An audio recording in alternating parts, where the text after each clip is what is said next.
नमस्कार दोस्तों, चाहे कितना ही अभागा मनुष्य हो, सुबह 3 बजे से 6 बजे उठकर ब्रह्मा मुहूर्त में कर दो। यह काम जो चाहोगे वह मिलेगा। एक समय की बात है, माता पार्वती ने भगवान शिव से पूछा, स्वामी, मैंने देखा है कि चाहे कितना ही अभागा मनुष्य हो, अगर वह सुबह के समय ब्रह्मा मुहूर्त में उठता है तो वह बहुत सुखी रहता है। ऐसा क्यों है? मुझे बड़ा ब्रह्मा मुहूर्त का रहस्य बताइए। तब भगवान शिव ने कहा, हे देवी, मैं आपको इस प्रश्न का उत्तर एक कथा के माध्यम से बताऊंगा। कृपया आप इस कथा को ध्यानपूर्वक सुनना, और जो भी मनुष्य इस कथा को पूरा सुनेगा तो वह कभी भी इस अवसर को अपने हाथ से जाने नहीं देगा। ब्रह्मा मुहूर्त का रहस्य जानकर पूरा जीवन बदल जाएगा। भगवान शिव कथा को सुनाना प्रारंभ करते हैं और माता पार्वती से कहते हैं, बहुत समय पहले की बात है। काशी में दीनू नाम का एक लड़का रहता था। वह लड़का बहुत ही अच्छा था, लेकिन उसके ये गलत आदत थी कि वह देर तक सोता रहता था। सुबह उसे जगाने के लिए घर वाले कई प्रयास करते थे, परंतु वह रोजाना सुबह देर तक सोता था।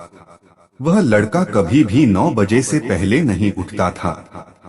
जब बालक था तब परिवार वालों ने सोचा कि जब यह बड़ा हो जाएगा तो इसकी आदत में सुधार हो जाएगा, परंतु वह लड़का जैसे जैसे बड़ा होता गया उसकी आदत और भी ज्यादा गंदी होती चली गई।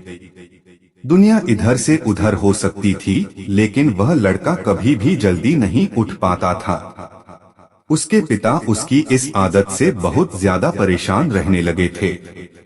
उस लड़के को ढेरों नकारात्मक शक्तियों ने घेर लिया था। वह सभी को पलटकर जवाब देता था और दिन भर उदास रहता था। इसका असर उसके स्वास्थ्य पर भी असर पड़ रहा था। जब उस लड़के को यह पता लगा कि उसके सारे मित्र सफलता को प्राप्त कर चुके हैं, तब वह और भी ज्यादा चिंतित हो गया और ईश्वर को कोसने लगा। मैं बार बार यही कहता था कि मेरी किस्मत ही खराब है, परंतु उसके पिता अच्छी तरह से जानते थे कि उस लड़के के असफल होने के पीछे क्या कारण है। भगवान शिव ने कहा, हे देवी, फिर एक दिन की बात है, उसके पिता को किसी सन्यासी के बारे में पता चला तो तुरंत अपने बेटे की समस्या को लेकर उस सन्यासी के पास जा पहुँचे और सन्यासी को बड़े ही विस्तार से अपने बेटे की आदतों के बारे में बताया। सन्यासी ने कहा कि कल आप अपने बेटे को इस आश्रम में आने को कहना। फिर उस लड़के का पिता अपने घर की ओर चला गया। उसे पता था कि अगर वह सीधे तरीके से अपने बेटे को सन्यासी से मिलने के लिए कहेगा तो वह कभी तैयार नहीं होगा। उसने अपने बेटे को अपने पास बुलाया और कहा, तुम्हारी सारी मित्र जीवन में सफलता प्राप्त कर चुके हैं, क्या तुम सफल नहीं होना चाहते हो? लड़के ने उत्तर दिया कि जरूर पिताजी, परंतु जब भी मैं अपने मित्रों से उनकी सफलता का रहस्य पूछता हूँ तो वे मुझे कुछ नहीं बताते हैं। भगवान शिव ने कहा, हे देवी, फिर उसके पिता ने कहा कि मुझे यह रहस्य पता चल गया है कि वह सभी क्यों सफल होते जा रहे हैं।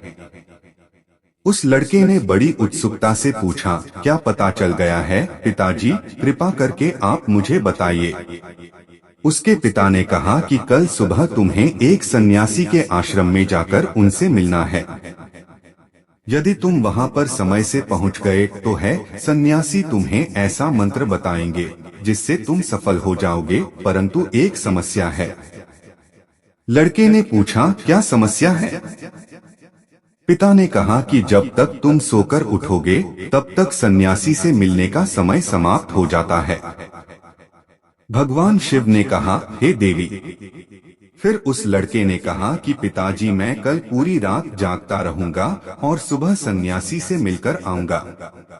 उसके पिता ने कहा कि ठीक है, तुम वहां जाकर उस सन्यासी की आज्ञा को मानना। पिता की बात सुनकर वह लड़का बहुत अधिक खुश हुआ। जीवन में पहली बार रात्रि वह जागता रहा, परंतु थोड़े ही समय में उसे नींद आ गई और वह सो गया।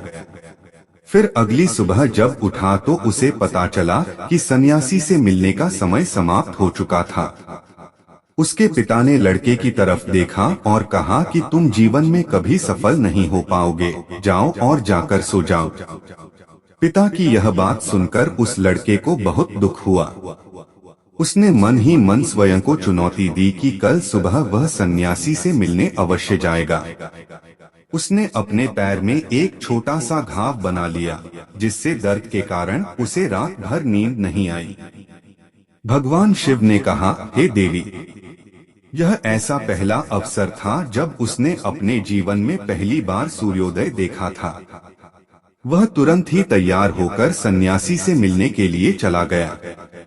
आज उसका अनुभव कुछ अलग ही था। वह बेहद शांत महसूस कर रहा था। चलते चलते वह लड़का जैसे ही सन्यासी के आश्रम में पहुंचा तो वहां पर उसने देखा कि सन्यासी और उसके सभी शिष्य ध्यान लगाकर बैठे हुए थे। भगवान शिव ने कहा, हे देवी। फिर जब ध्यान का समय समाप्त हुआ तब लड़का उस सन्यासी के पास पहुंचा और उन्हें प्रणाम करते हुए बोला कि आपके पास कोई ऐसा मंत्र है जिससे मैं सफल हो सकता हूं? कृपया करके मुझे वह मंत्र बताइए। मैं भी अपने मित्रों के समान सफल होना चाहता हूं और अच्छा जीवन जीना चाहता हूं।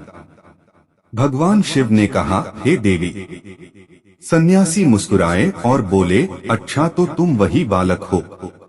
तुम्हारे पिताजी मुझसे मिलने आए थे और उन्होंने तुम्हारे विषय में मुझे सब कुछ बता दिया था। मैं तुम्हें वह मंत्र अवश्य बता देता, परंतु अब लड़के ने जैसे ही परंतु शब्द सुना तो लड़का घबरा गया।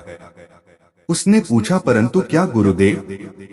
तब सन्यासी बोला, मैं तुम्हें वह मंत्र बताऊंगा, परंतु अगले 21 दिनों तक तुम्हें मेरी आज्ञा माननी होगी। मैं तुम्हें वह मंत्र 21 दिनों के बाद बताऊंगा। तब तक मैं तुमसे जो भी कार्य कहूंगा तो तुम्हें वह करना होगा। यदि तुम असफल हुए या कार्य के बीच से तुम्हारा संकल्प टूट गया तो उस मंत्र का असर नहीं होगा। निश्चय के साथ उस लड़के ने कहा कि मुझे आपकी सारी आज्ञा स्वीकार है।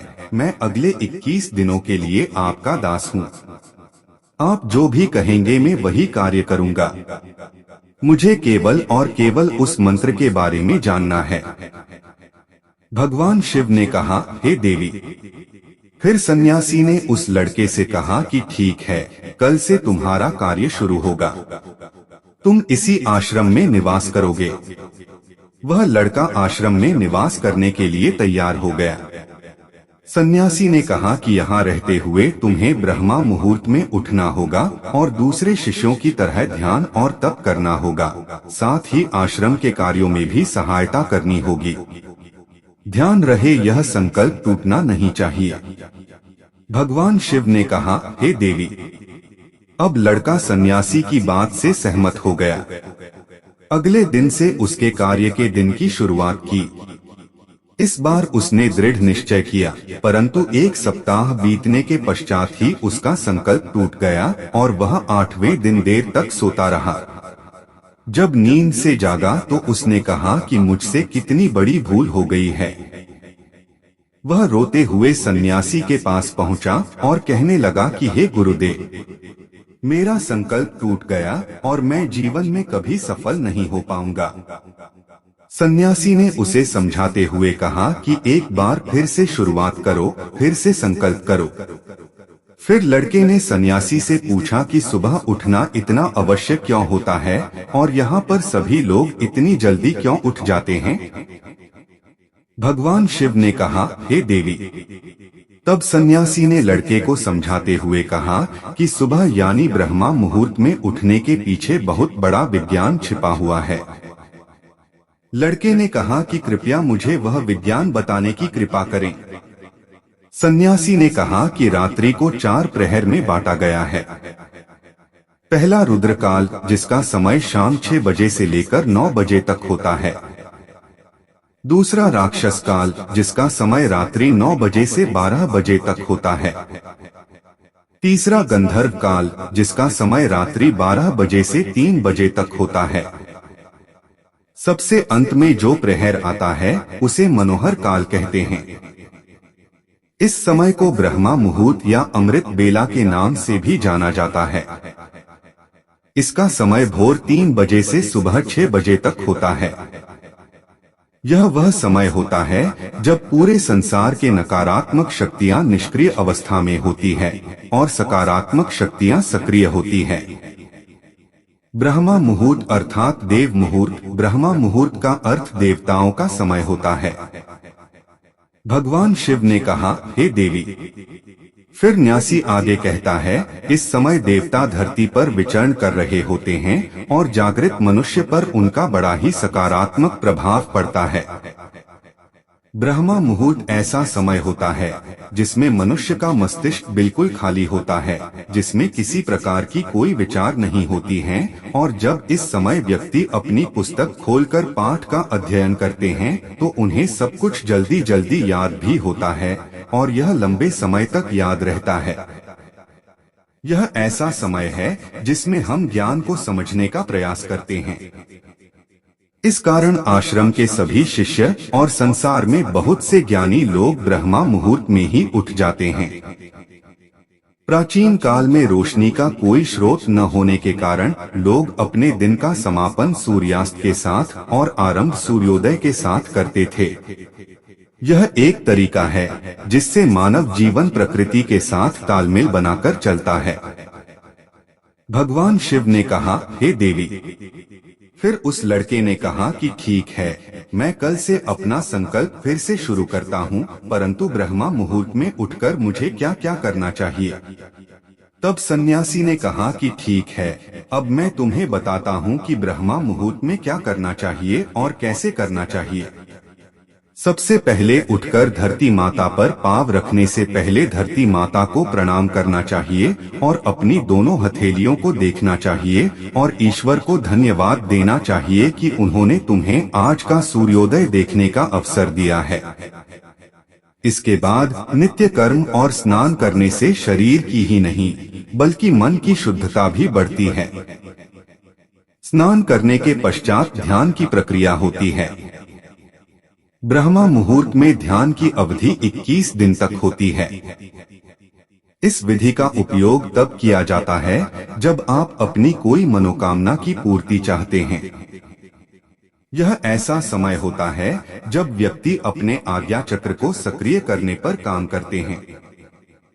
भगवान शिव ने कहा, हे देवी। आगे सन्यासी कहता है, आज्ञा चक्र दोनों भौहों के बीच होता है। यह संकल्प का स्थान भी कहा जाता है। अगर इस चक्कर पर ध्यान केंद्रित किया जाए और अपनी मनोकामना को बार बार दोहराया जाए तो मात्र 21 दिनों के भीतर वह मनोकामना पूरी हो जाती है। अगर आपके मन में कोई अधूरी मनोकामना है और आप उसे पूरी करना चाहते हैं, तब सबसे पहले उस मनोकामना का स्पष्टीकरण कर लें। आपको क्या चाहिए यह निर्णय अवश्य कर लें। इसके बाद ज्ञान की विधि को शुरू करें। ब्रह्मा मुहूर्त में स्नान के बाद एक ऐसा स्थान चुनें जहां पर वायु का प्रवेश हो। ध्यान में शुद्ध प्राणवायु का होना आवश्यक होता है। ध्यान की मुद्रा में रीढ़ की हड्डी सीधी होनी चाहिए, साथ ही गर्दन भी सीधी होनी चाहिए। सुखासन की अवस्था में दोनों हाथों को घुटनों पर रखकर आंखें बंद करके बैठ जाएं। हाथों की मुट्ठी को बंद कर लें और 2-3 मिनट तक बिल्कुल शांत हो जाएं। जब आपका शरीर स्थिर हो जाए और श्वास भी शांत हो जाए, तब उसके बाद अपना सारा ध्यान आज्ञा चक्र पर लगाएं। इस दौरान लंबी गहरी सांस लें और सांस को रोककर रखें। इस समय आप अपनी इच्छा को मन ही मन दोहराएं और अपने मन से इष्ट देव और देवी देवताओं का, गुरुजनों का चिंतन करें। भगवान शिव ने कहा, हे देवी। उस सन्यासी ने कहा, जब सांस को रोकना कठिन हो जाए तब धीरे धीरे सांस को बाहर की ओर छोड़ें। सांस को नाक से भरें और मुख से बाहर छोड़ दें। इस प्रक्रिया को 3 से 4 बार प्रतिदिन दोहराएं। ऐसा प्रतिदिन करने से आपकी जो मनोकामना है वह अवचेतन मन तक अवश्य पहुंच जाएगी और इच्छा पूर्ति जल्दी होगी। आज्ञा चक्र सक्रिय होता है और हमारी आज्ञा को पूरा करता है। सांस को रोककर रखने के दौरान शरीर में आपातकाल की स्थिति हो जाती है, जैसे कि आप बेकार की बातें सोचने और विचार करने से बचते हैं। ब्रह्मा मुहूर्त के समय ईश्वर की विशेष कृपा होती है और कोई भी व्यक्ति अपनी मनोकामना को इस समय दोहराता है तो उसकी इच्छा जल्द से जल्द पूरी होती है। भगवान शिव ने कहा, हे देवी। इस प्रकार सन्यासी ने उस लड़के को ब्रह्मा मुहूर्त का महत्व बताया। अगले 21 दिनों तक उस लड़के ने बड़े ही मन के साथ इस प्रक्रिया को अपनाया। अब वह बहुत ही ज्यादा अनुशासित और शांत स्वभाव का बन चुका था। उस लड़के ने जैसे ही अपना संकल्प पूरा कर लिया, उसके बाद वह लड़का बड़े ही प्रसन्न भाव से सन्यासी के पास पहुंचा और कहने लगा, हे गुरुदेव, मैंने 21 दिनों का संकल्प पूरा कर लिया है, अब कृपया मुझे सफल होने का मंत्र बताइए। तब उस सन्यासी ने मुस्कुराते हुए कहा कि पिछले 21 दिनों से जो अभ्यास तुम करते हुए आ रहे हो वही तुम्हारा सफलता का मंत्र है। जो व्यक्ति ब्रह्मा मुहूर्त में उठकर ज्ञान प्रक्रिया को सही से करते हैं वे जीवन में कभी असफल नहीं हो सकते। तो तुम्हें ब्रह्मा मुहूर्त का रहस्य पता चल चुका है, अब तुम इसे जीवन पर्यंत करो। तुम्हें जीवन के लक्ष्य और सफलता दोनों प्राप्त होंगे। उस लड़के ने सन्यासी को धन्यवाद दिया और ब्रह्मा मुहूर्त के नियमों का पालन जीवन पर्यंत तक करने का वादा भी किया। भगवान शिव ने कहा, हे देवी, अब तो आपको पता चल गया होगा कि ब्रह्मा मुहूर्त क्या होता है। तब माता पार्वती ने कहा, हे स्वामी, अब मुझे ब्रह्मा मुहूर्त का संपूर्ण जानकारी प्राप्त हो गई है। इतना कहकर माता पार्वती ने भगवान शिव को प्रणाम किया। तो दोस्तों, कथा अगर पसंद आई होगी तो वीडियो को लाइक करें और ऐसी ही और कथाओं को जानने के लिए आपके अपने चैनल द आध्यात्मिक टेल्स को सब्सक्राइब भी कर लें। बोलिए भगवान शिव माता पार्वती की जय।